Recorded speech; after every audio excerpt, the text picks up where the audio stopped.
আসসালামু আলাইকুম রাহমাতুল্লাহি ওয়া বারাকাতুহু।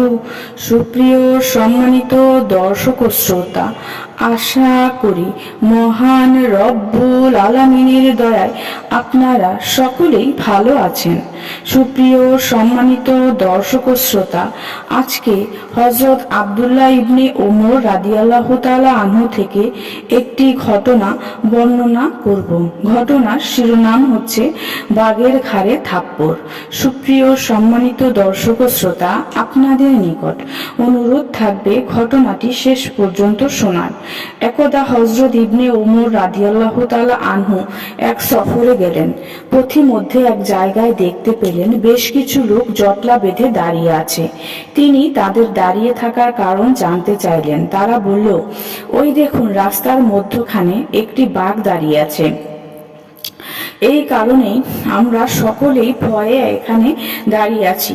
হযরত ইবনে ওমর রাদিয়াল্লাহু তাআলা আনহু এই কথা শুনে সাওয়ারি থেকে নেমে এগিয়ে গিয়ে বাঘের কান মুচড়ে তার ঘাড়ে থাপ্পড় দিয়ে তাকে মানুষের চলাচলের পথ থেকে সরিয়ে দিলেন। তারপর বললেন, আল্লাহর রাসূল সাল্লাল্লাহু আলাইহি ওয়াসাল্লাম যথার্থই বলেছেন, মানুষ যে জিনিসকে ভয় পায় সেই জিনিস তার উপর চেপে বসে।